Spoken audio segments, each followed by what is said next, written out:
तो ठोस अवस्था में हम पढ़ रहे थे क्रिस्टली ठोस के बारे में, है ना। क्रिस्टलीय ठोस। एक यहाँ पे फ्लो चार्ट बना दे रहे ताकि आपको कंफ्यूजन ना हो। क्रिस्टली ठोस पदार्थों को 4 भागों में बांटा गया। ठीक, पहला है हमारा आणविक ठोस, दूसरा है हमारा आयनिक ठोस,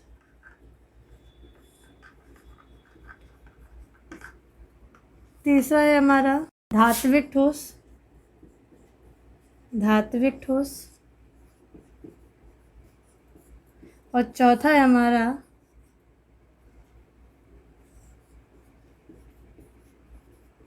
सहसंयोजक अथवा नेटवर्क ठोस, है ना। समझ पा रहे हो आप। हम आकृष्टलीय ठोस पदार्थों का वर्गीकरण पढ़ रहे थे, जिसमें हमने पढ़ लिया था कि आकृष्टलीय ठोस पदार्थों को 4 भागों में बांटा गया था। कितने भागों में बांटा गया था? 4 भागों में, है ना। क्रिस्टलीय ठोस पदार्थों को कितने भागों में बांटा गया था? 4 भागों में बांटा गया था, है ना। तो 4 भाग कौन कौन से थे? आणविक ठोस, आयनिक ठोस, धात्विक ठोस और सहसंयोजक ठोस। ठीक, ये पढ़ेंगे अभी। हम अभी पढ़ रहे थे आणविक ठोस के बारे में। आणविक ठोस के बारे में हम क्या पढ़े थे कि आणविक ठोस को भी 3 भागों में बांटा गया। कितने भागों में बांटा गया है? 3 भागों में। देख पा रहे हो आप, है ना। पहला भाग कौन सा था? देखिए, आप पढ़ चुके हो। पहला पार्ट था हमारा अध्रुवीय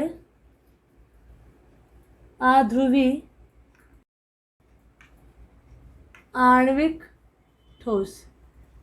ठीक, दूसरा था हमारा ध्रुवीय आणविक ठोस और तीसरा क्या हमारा था? हाइड्रोजन अबंधित आणविक ठोस। ठीक है, क्लियर। आई थिंक, मुझे लगता है अब किसी तरह कोई कन्फ्यूज़न नहीं होगा, क्योंकि क्या है ना कि जब पार्ट होते जाते हैं तो थोड़ा कन्फ्यूजन बढ़ता जाता है ना। तो फटाफट देखते। देखिए, हम लोग सॉलिड स्टेट पढ़ रहे थे। सॉलिड स्टेट में हमने पढ़ा था सॉलिड स्टेट में ठोस क्या होता है, ठोस के बारे में जाना था। फिर हमने पढ़ा था कि 2 तरह के ठोस होते थे, क्रिस्टलीय ठोस और अमॉर्फस यानी कि अक्रिस्टलीय ठोस, है ना। क्रिस्टलीय ठोस के बारे में फिर से हमने पढ़ा था कि क्रिस्टलीय ठोस पदार्थों को उनके विविध कणों के मध्य जो आकर्षण बल होता है के आधार पर वर्गीकृत किया गया है। तो वर्गीकृत जब क्रिस्टलीय ठोस पदार्थों किया गया तो 4 भागों में किया गया। पहला आणविक ठोस, आयनिक ठोस, धात्विक ठोस और सहसंयोजक या नेटवर्क ठोस। ठीक, फिर से आणविक ठोस को पुनः 3 भागों में बांटा गया। अध्रुवीय आणविक ठोस, ध्रुवीय आणविक ठोस और हाइड्रोजन अबंधित आणविक ठोस। ठीक, तो आपने अभी तक अध्रुवीय पढ़ लिया है, ध्रुवीय पढ़ लिया है और आज हम पढ़ेंगे तीसरा हमारा क्या है?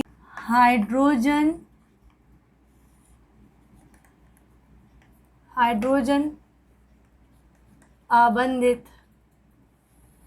आणविक ठोस, क्योंकि आणविक ठोस का ही पार्ट है, आणविक ठोस। ठीक, किसी तरह कोई कंफ्यूजन नहीं। ठीक, अब उसी तरह से पढ़ेंगे जिस तरह से हम पहले पढ़ रहे थे। कैसे? नोट्स बना के, है ना, शॉर्ट नोट बना के। जैसे कि हाइड्रोजन अबंधित आणविक ठोस की डेफिनेशन क्या होगी कि इस प्रकार के ठोस पदार्थों के अवयवी कण वे ध्रुवीय सहसंयोजक अणु होते हैं जिनमें हाइड्रोजन बॉन्डिंग होती है, जिनमें हाइड्रोजन बंध बनते हैं। ठीक, क्या लिखेंगे इस प्रकार के ठोस पदार्थों में लिखेंगे इस प्रकार के ठोस पदार्थों के अवयवी कण वे ध्रुवीय सहसंयोजक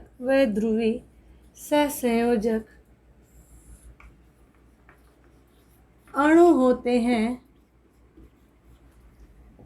होते हैं जिनमें, अब नाम में जिनमें हाइड्रोजन बंध या हाइड्रोजन बंध बनता है, या वे आध्रुवी से संयोजक अणु जो हाइड्रोजन बंध बनाते हैं में आध्रुवी हाइड्रोजन बॉन्डिंग होती है ना। तो क्या डेफिनेशन बन गई? डेफिनेशन बन गई कि इस प्रकार के ठोस पदार्थों के अवयवी कण जो होते हैं, अवयवी कण वे ध्रुवी से संयोजक अणु होते हैं जिनमें हाइड्रोजन बंध बनता है। ठीक, बात करते हैं गलनांक की। तो इनके गलनांक, इनके जो गलनांक हैं ये निम्न होते हैं।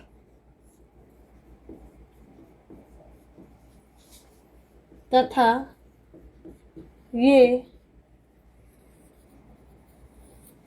विद्युत के कुचालक होते हैं। एग्जाम्पल बर्फ, या कह सकते हैं H2O इन सॉलिड फॉर्म, ठोस अवस्था में। ठीक, फिर से देख लें। ठीक है, तो क्या बोलेंगे कि हाइड्रोजन अबंधित आणविक ठोस में क्या पढ़ेंगे कि इस प्रकार के ठोस पदार्थों के जो अवयवी कण होते हैं वे ध्रुवी सहसंयोजक अणु होते हैं जो हाइड्रोजन बंध बनाते हैं। और ये जो हाइड्रोजन बंध होता है ये एक प्रकार का अंतराणुक आकर्षण बल का कार्य करता है। डेफिनेशन क्या बन गई कि इस प्रकार के ठोस पदार्थों के जो अवयवी कण होते हैं वे ध्रुवी सहसंयोजक अणु होते हैं जिनमें हाइड्रोजन बंध बनता है। ठीक, ये जो हाइड्रोजन बंध बनता है ये अंतराणुक आकर्षण बल का कार्य करता है। इस प्रकार के जो ठोस होते हैं वो विद्युत के कुचालक होते हैं, मुलायम होते हैं, और इनका जो गलनांक होता है वो क्या होता है? कम होता है। ठीक, तो यहाँ लिख देंगे हम कि इसका जो गलनांक होता है, गलनांक कैसा होता है? कम होता है। ठीक, एग्जाम्पल लिखे तो एग्जाम्पल इसका हो गया H2O सॉलिड फॉर्म में, है ना, जल जो है वो ठोस अवस्था में। तो क्या बन गया इसका मतलब? बर्फ की बात हो रही है। समझ गए? ये बहुत इंपॉर्टेंट है। एग्जाम्पल पूछा जाता है कि किस प्रकार के ठोस पदार्थों के अंतर्गत आता है। ठीक है, तो समझ में आ गया, वो क्लियर हो गया। ये आप एक बार ध्यान से देखिए ताकि आपको किसी तरह कोई कन्फ्यूज़न ना हो। मुझे लग रहा था इसलिए मैंने यहाँ डिस्कस कर लिया है। ठीक है, अब बात करें हम दूसरे प्रकार की, यानी क्रिस्टलीय ठोस का जो पहला भाग था आणविक ठोस वो कंप्लीट हो गया, उसके तीनों पार्ट कंप्लीट हो गए। बात करेंगे अपने क्रिस्टलीय ठोस के दूसरे प्रकार की। दूसरा प्रकार जो है हमारा है आयनिक ठोस, इसको इंग्लिश में हम बोलते हैं आयनिक सॉलिड। ठीक है, साफ साफ नाम से समझ में आ रहा है कि इस प्रकार के ठोस पदार्थों के क्या लिखेंगे? इस प्रकार के ठोस पदार्थों के अवयवी कण क्या होते हैं? इस प्रकार के ठोस पदार्थों के अवयवी कण क्या होते हैं? आयन होते हैं। इस प्रकार के ठोस पदार्थों के अवयवी कण आयन होते हैं तथा इन आयनों के मध्य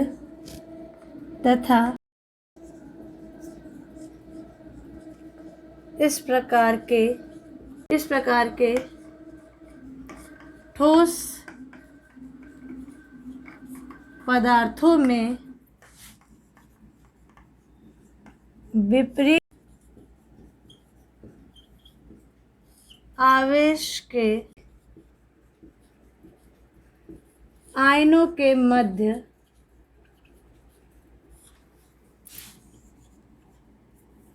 मध्य स्थिर वैद्युत आकर्षण बल अंतराणुक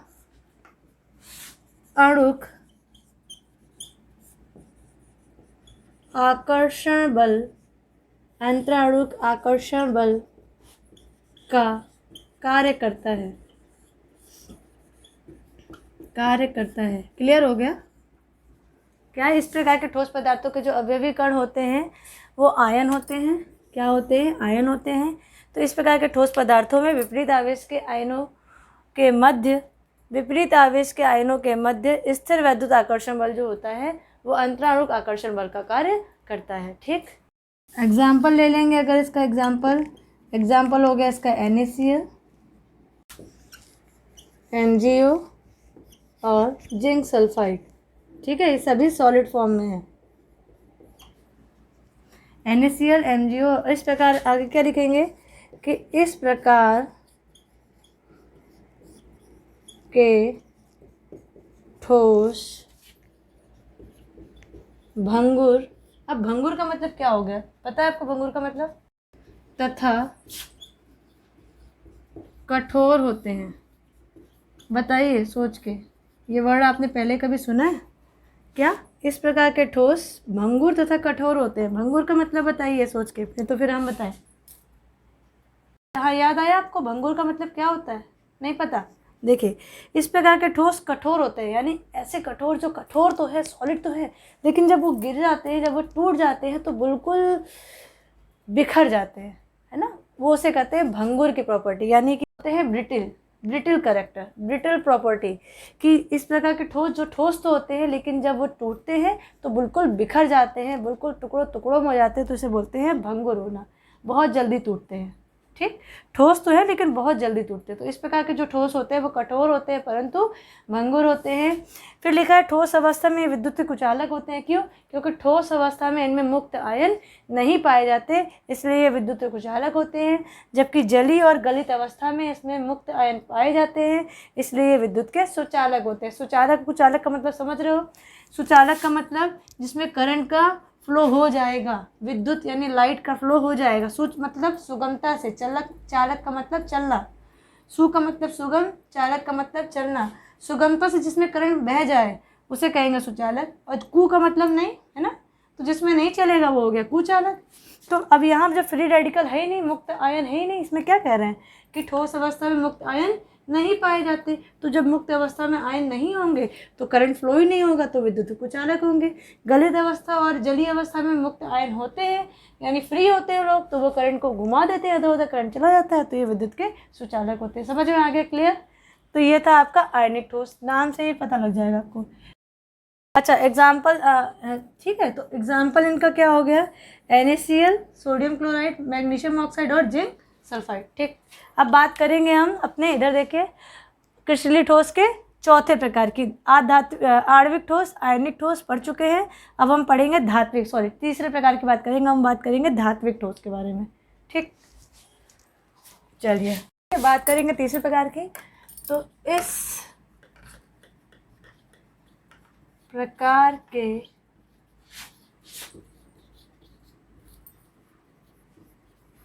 ठोस पदार्थों के अवयवी कण क्या होते हैं? धातु परमाणु होते हैं। धातु परमाणु होते हैं। ठीक है, तो इस प्रकार के ठोस पदार्थों के अवयवी कण धातु परमाणु होते हैं। आगे लिखेंगे, इस प्रकार के ठोस पदार्थों में एक विशेष प्रकार की चमक होती है। इसे धात्विक चमक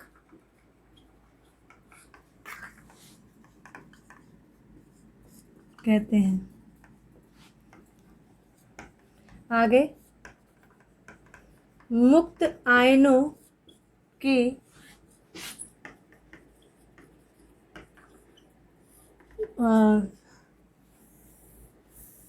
धात्विक चमक होती है। ये इलेक्ट्रॉनों तथा उनके दोलन के कारण होती है। में तन्य का मतलब जानते हो? तन्य का मतलब होता है डक्टिल, यानी कि खींचने की प्रॉपर्टी ने खींच के इसको वायर बना सकते हो, स्प्रिंग बना सकते हो। तन्यता आघात वर्धनीय का गुण पाया जाता है। समझ रहे हो? तो ये वही धातु में ठोस है, धातु आ गया है ना, मेटल वाली प्रॉपर्टी आ गई सारी, वही सब लिखा हुआ है। क्या लिखा है इस प्रकार? ठोस पदार्थों के जो अवयवी कण होते हैं, धातु परमाणु होते हैं, धातु वाली प्रॉपर्टी आ गई। ठोस पदार्थ में विशेष प्रकार की चमक होती है। हाँ, सारे धातु में चमक होती है, पता है आपको, धातु चमक कहते हैं इसे। ठीक है, ये भी बात सही है कि चमक रहा है, धातु चमक रहती है। क्यों होती है? क्योंकि इसमें मुक्त इलेक्ट्रॉन होते हैं और उनमें जो दोलन होता है इधर उधर, जो वो घूमते रहते हैं, इसलिए उनमें चमक होती है ना। ठीक, लिख दिया। अब जो धातु में प्रॉपर्टी होती है, आपको पता है धातु में प्रॉपर्टी होती है तन्यता, यानी कि उससे हम तन्य खींच कर उसको तार बना सकते हैं ना, तो तन्यता वाली प्रॉपर्टी आ गई। तो उससे आघात बनाने पीट पीट के उसकी शीट बना सकते हैं ना, गेटेड बनते हैं, तो ये गुण पाया जाता है। ठीक, क्लियर हो गया।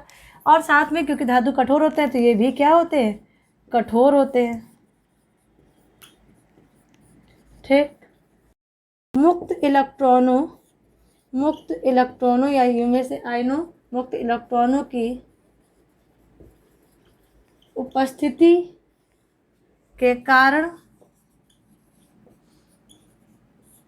ये विद्युत के सुचालक होते हैं, है ना। आपको पता ही है कि मेटल्स में करंट आता है तथा इनके गलनांक बताइए कैसे होंगे? उच्च कि निम्न? यस, उच्च होते हैं, अधिक होते हैं। ठीक, क्लियर? हमारे धात्विक ठोस के बारे में एग्जाम्पल की बात करें तो गोल्ड यानी कि सोना, है ना, सबसे पहले आएगा। बाकी जितनी आपको चांदी जो याद आ जाए। कॉपर, ठीक है, लोहा, धातु की बात हो रही है, प्रॉपर्टी सब धातु वाली है। ठीक, क्लियर हो गया? समझ में आ गया आपको? ये हमें लगता है सारा समझ में आ गया होगा। अब बात करें, हमने ये पढ़ लिया, आणविक पढ़ लिया, आयनिक पढ़ लिया, धातु पढ़ लिया। अब पढ़ लें हम सहसंयोजक अथवा नेटवर्क। ठीक है, बात करेंगे हम चौथे प्रकार की। चौथा है हमारा सहसंयोजक अणु, या कहते हैं इसको नेटवर्क ठोस। ठीक, क्या पढ़ेंगे कि इस प्रकार के ठोस पदार्थों में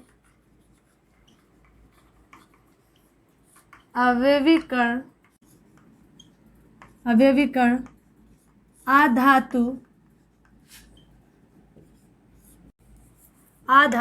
के परमाणु होते हैं। आगे, संपूर्ण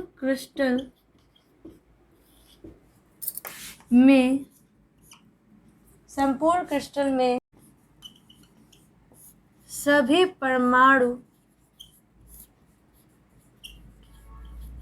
निकटवर्ती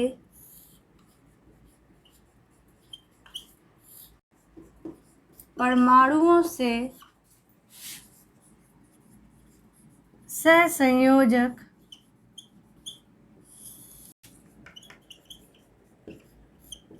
बंधों द्वारा जुड़े होते हैं। इस प्रकार के पदार्थों के अणु विशाल होते हैं, इसलिए इन्हें क्या कहते हैं? विशाल अणु भी कहते हैं। विशाल अणु कहते हैं।